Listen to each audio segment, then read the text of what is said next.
મિત્રો, મોરબીના જેતપર ખાતે છેલ્લા 3 મહિનાથી વીજ પોલના વળતરને લઈ અને ખેડૂતો આંદોલન કરી રહ્યા છે. તમે મારી પાછળ જોઈ શકો છો. આવા બેનર મોરબી જિલ્લામાં 70 થી 80 ગામમાં લાગ્યા છે. હાલ જે જેતપર ગામમાં ખેડૂત સત્યાગ્રહ ચાલે છે, ખેડૂતોની માંગણી સંતોષવામાં નહીં આવે તો આગામી 2027ની વિધાનસભાની ચૂંટણીમાં ભાજપ પક્ષે નવા દેવળિયા ગામે આવું નહીં. આવા 70 થી વધુ ગામમાં બેનરો લાગ્યા છે અને શું કહી રહ્યા છે ગ્રામજનો, આપણે ગ્રામજનો પાસેથી જ જાણીશું.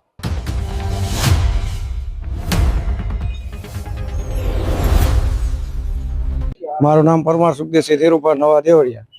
આજ રોજ અમે બેનર લગાવેલું છે કે જ્યાં સુધી વીજ પોલના કંપનીનો કોઈ નિર્ણય ન આવે ત્યાં સુધી ભાજપ વાળાએ કોઈ નવા દેવળિયા ગામની અંદર પ્રવેશ કરવો નહીં.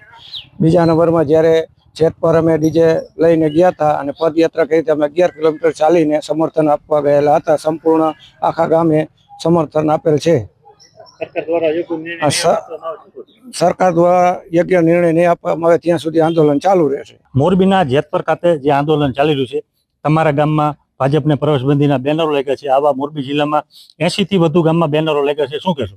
હા, સાચી વાત છે. અને આખા જિલ્લામાં ક્યાંય ભાજપ વાળાને એક ગામડે પણ ઘૂસવા દેવાના નથી. જ્યાં લગી અમારું આ આંદોલન ચાલે છે અને એની જે સંપૂર્ણ માગણી સ્વીકારાય નહીં ત્યાં સુધી ભાજપ વાળાને ગામમાં ગરવા દેવાના નથી.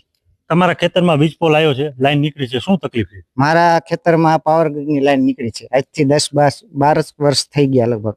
અને એમાં અત્યારે થોડાક છાંટા આવે તો એમાં જમજમાટી આવે, અવાજ આવે એટલો, બરાબર.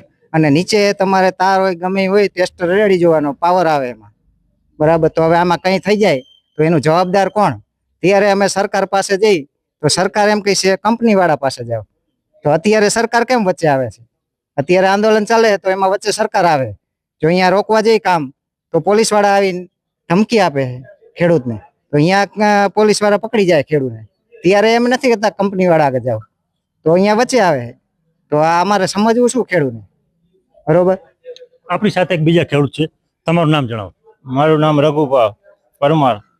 તમારા ગામની અંદર જે પ્રવેશબંધીના બેનર માર્યા, તમારી શું શું માંગ છે, કઈ રીતની માંગ છે? માંગ તો અમારી 4 ગણું વળતર છે અને 400% બરાબર.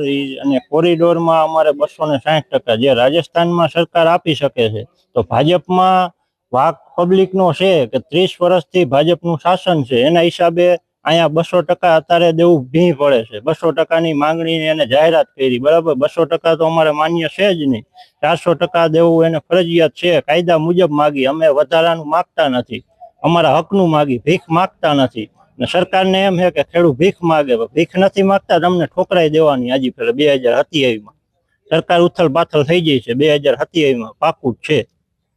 તમારી કદાચ માંગ નહીં સ્વીકારાય તો આગામી તમારી રણનીતિ શું છે? ભગતસિંહ વાળી કરવાની થઈ છે. પૂરેપૂરી 100% તૈયારીમાં ચાલુ જ છે. અત્યારે ગાંધીજી ઇન્ડિયા માર્ગે ચાલુ છે, બરાબર. જો નહીં સ્વીકારે તો ભગતસિંહ વાળી કરતા અમને જરાય અચકાશું નહીં.